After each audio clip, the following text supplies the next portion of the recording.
അത് നമുക്ക് അറിയണ്ടേ ഉദേട്ടാ? പിന്നെ അതിന് സിത്താര വന്ന് കാണണമെങ്കിൽ സിത്താരയുടെ മകള് തന്നെയാണോ ഗർഭിണിയാണെന്ന് ഉറപ്പുവരുത്തണ്ടേ?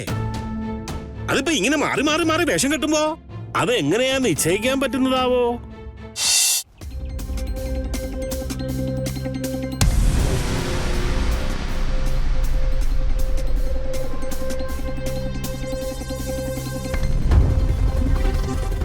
അതെന്തിനാ ഉദേട്ടാ എന്റെ കുഞ്ഞിനെ കൊല്ലല്ലേ എന്ന് പറഞ്ഞ അവള് നിലവിളിച്ചത്? അതോള് സ്വപ്നം കണ്ടതല്ലേ? സ്വപ്നം കണ്ടതാണ്. പക്ഷേ സ്വപ്നത്തിനൊരു കാരണം വേണ്ടേ?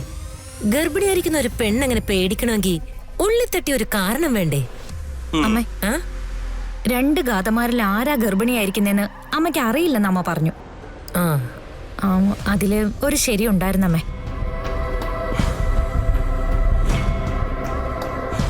ഇപ്പൊ നമ്മുടെ മുമ്പിലുള്ള ഗാഥ സിത്താരയുടെ മകളാണെന്ന് ഞാൻ വിശ്വസിക്കുന്നില്ല. മോളെ? അതെ അമ്മേ. ഏറ്റവും അവസാനം ഇവിടെ ഉണ്ടായിരുന്ന ഗാഥ എന്നോട് കാണിച്ചുകൊണ്ടിരുന്ന അടുപ്പം നിങ്ങൾക്ക് അറിയാവുന്നതല്ലേ?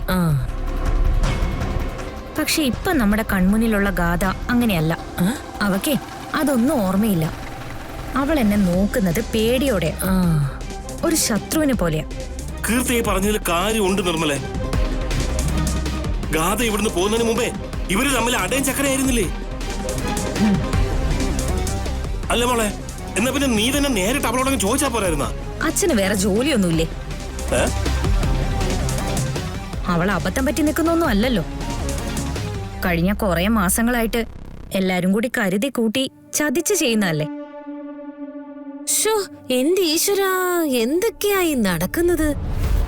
ഒരുത്തന്റെ ഭാര്യയായി 2 പെണ്ണുങ്ങള് മാറി മാറി നടക്കാന്ന് വെച്ചാ അതിലൊന്ന് ഗർഭിണിയാവുക. ഉദേട്ടാ, അല്ല ഇനിയിപ്പോ ഇവളുടെ അവസ്ഥ ആർക്കറിയാം? പിന്നെ സിതാര വന്ന് അവളെ കാണുമ്പോ അവളുടെ മുഖത്തുനിന്ന് കണ്ണെടുക്കരുത്. എന്തെങ്കിലും ഒരു തെളിവ് നമുക്ക് വീണ് കിട്ടും. അങ്ങനെ എന്തെങ്കിലും വീണ് കിട്ടിയാ പിന്നെ വച്ച് പൊറപ്പിക്കാൻ പാടില്ല. അതോടുകൂടി ഈ 2 ഗാഥ എന്നുള്ള കളി അവസാനിച്ചിരിക്കണം. മനസ്സിലായ? കീർത്തി, നീ പറ. എല്ലാം അവസാനിപ്പിച്ചെന്നൊക്കെ നീ തന്നെയാണല്ലോ വിളിച്ചു പറഞ്ഞത്. നോക്കാമേ, ഇത്രയും കാലം നമ്മൾ കരുതിയത് നമ്മൾ അവരെക്കാളൊക്കെ മികച്ചവരാണെന്നാ. പക്ഷേ സത്യം അതല്ല. അവരാ നമ്മളെക്കാളും മികച്ചവര്.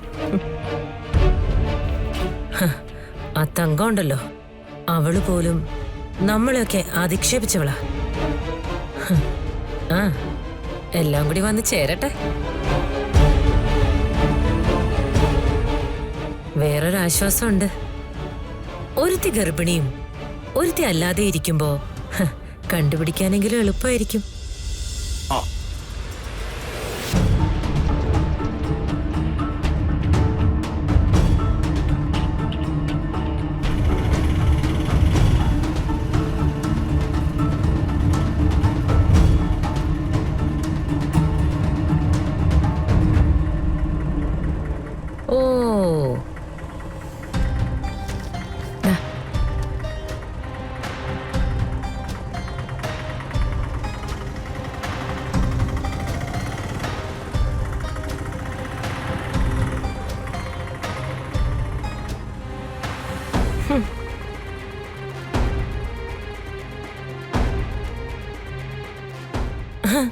എന്താ തങ്കം?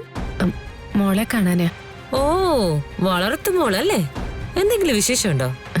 വിശേഷം ഇവിടെയല്ലേ? മോക്ക് വിശേഷം ഉണ്ടെന്ന് അറിഞ്ഞു വന്നതാ. അല്ല, വളർത്തമ്മയെ തങ്കം അറിഞ്ഞിട്ടും പെറ്റമ്മയെ സിത്താര അറിഞ്ഞില്ലേ? എന്നിട്ടെന്താ സിത്താര വരാത്തെ? അതെനിക്കറിയില്ലേ. ഓ, അത് തങ്കം ആലോചിക്കാത്തതുകൊണ്ടാ. ആലോചിച്ചു കഴിഞ്ഞാലേ അതിനുള്ള ഉത്തരം കിട്ടും. എന്താ തങ്കം, എന്തെങ്കിലും കുഴപ്പമുണ്ടോ ഇതിനകത്ത്? എന്താ ഇങ്ങനെ ചോദിക്കുന്നേ? എന്ത് കുഴപ്പം? നിർമ്മലേ, നിർമ്മലേ, ആരാ? ഗർഭിണിയായ മോളുടെ വിശേഷം അന്വേഷിക്കാൻ വന്നിരിക്കുവാ. സിത്താര എന്താ ഇതുവരെ വരാത്തെ ഞാൻ ചോദിക്കുമായിരുന്നു. അത് നമുക്ക് അറിയണ്ടേ ഉദേട്ടാ? പിന്നെ അതിന് സിത്താര വന്ന് കാണണമെങ്കിൽ സിത്താരയുടെ മകള് തന്നെയാണോ ഗർഭിണിയാണെന്ന് ഉറപ്പുവരുത്തണ്ടേ? അതിപ്പോ ഇങ്ങനെ മാറി മാറി മാറി വേഷം കെട്ടുമ്പോ അത് എങ്ങനെയാ നിശ്ചയിക്കാൻ പറ്റുന്നതാവോ? നിങ്ങൾ എന്തൊക്കെയായി പറയുന്നേ? എനിക്കൊന്നും മനസ്സിലാവുന്നില്ല. ഓ അതെ, ഒരുപാട് നിഷ്കളങ്കയാവാൻ ശ്രമിക്കല്ലേ. ആ ഇത് ചിലർക്കുള്ള ഒരു അസുഖം. ചുറ്റുമുള്ള ആളുകള് അയ്യോ പാവെന്ന് പറഞ്ഞു കഴിഞ്ഞാ പിന്നെ മൊത്തത്തിൽ അതങ്ങ് മുതലെടുക്കുന്ന രീതി. എന്തിനാ മോളെ ഇങ്ങനെയൊക്കെ പറയുന്നേ? ഞാൻ നിങ്ങളോട് എന്ത് ചെയ്തിട്ടാ? ശ്ശേ, ഒന്നും ചെയ്തില്ലെന്ന് അങ്ങനെ പറയല്ലേ. വേറെ ഒന്നും വേണ്ട. ഞങ്ങൾ ഈ രണ്ട് കഥ എന്ന് എപ്പോഴും പറഞ്ഞോണ്ടിരിക്കുന്നുണ്ടല്ലോ, അതിന്റെ യാഥാർത്ഥ്യം എന്താ? അതൊന്ന് പറഞ്ഞു തരണം.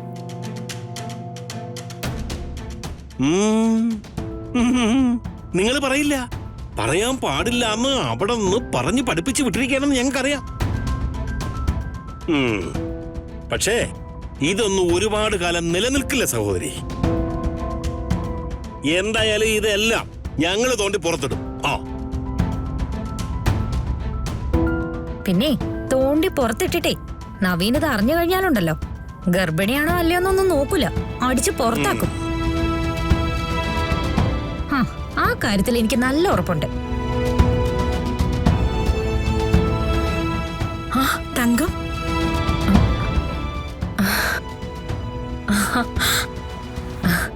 തങ്കം തങ്കം വന്നിട്ട് കുറെ നേരം ആയോ? ഇവരോട് വർത്താനം പറഞ്ഞ് നിൽക്കുകയായിരുന്നു. കിട്ടിയ നേരം കൊണ്ട് തങ്കത്തിന്റെ ശ്വാസം എടുത്തു കളഞ്ഞല്ലേ?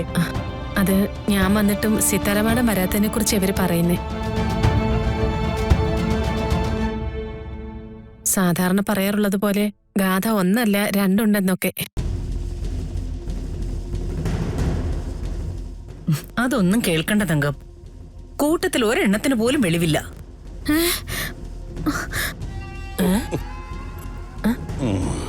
ഇവർക്ക് ഇങ്ങനെയുള്ള കുത്തിത്തിരിപ്പുകളിലെ താല്പര്യം. അപ്പൊ പിന്നെ നമുക്ക് ചെയ്യാൻ പറ്റുന്ന എന്താ? അതുവഴി പോവാതെ വഴി മാറി പോവാ. തങ്കം വന്നേ. എങ്കിൽ ഞാനും വരുന്നുണ്ട്. വേണ്ട നിർമ്മലേ, തങ്കം കുറച്ചു നേരം മോളുടെ അടുത്തിരുന്ന് ഒന്ന് സംസാരിച്ചോട്ടെ. അവിടെ ഇപ്പോ നിർമ്മലയുടെ ആവശ്യമൊന്നുമില്ല.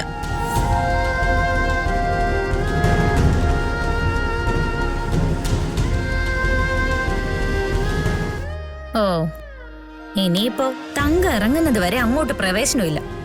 ഓരോ നിയമം കൊണ്ട് വന്നതാ. അതൊക്കെ ചുമ്മാ പറയാ മോളെ. നീ അങ്ങോട്ട് ചെല്ല്, നീ അവിടെ പോയിരിക്കും. എനിക്കങ്ങോട്ടൊന്നും പോവാൻ വയ്യ. ഉദേട്ടാ, എന്തൊക്കെ പറഞ്ഞാലേ ഇനിയിപ്പോ രണ്ടെണ്ണത്തിനെയും വേർതിരിച്ചറിയാൻ എളുപ്പമാണല്ലോ. ഗർഭമല്ലേ? അങ്ങനെ വരുമ്പോ ഈ ഗർഭം നല്ലതാണെന്നാണോ നീ പറയുന്നത്? ഒന്നും മിണ്ടാതിരിക്കണ്ടേ ഉദേട്ടാ. ആദ്യം ഞാൻ പറയുന്നൊന്ന് കേക്ക്. തങ്ക ഇപ്പൊ ഗാഥയുടെ കൂടെ ഇവിടെ ഉണ്ടല്ലോ. എന്റെ കണക്കൂട്ടൽ വെച്ച് അധികം വൈകാതെ സിത്താര ഇവിടെ വരും. അപ്പൊ നമ്മൾ അവരെ വാച്ച് ചെയ്തോണ്ടേയിരിക്കണം. അതെ, നമുക്ക് എവിടുന്നെങ്കിലും എന്തെങ്കിലും ഒരു തുമ്പ് വീണ് കിട്ടാതിരിക്കില്ല.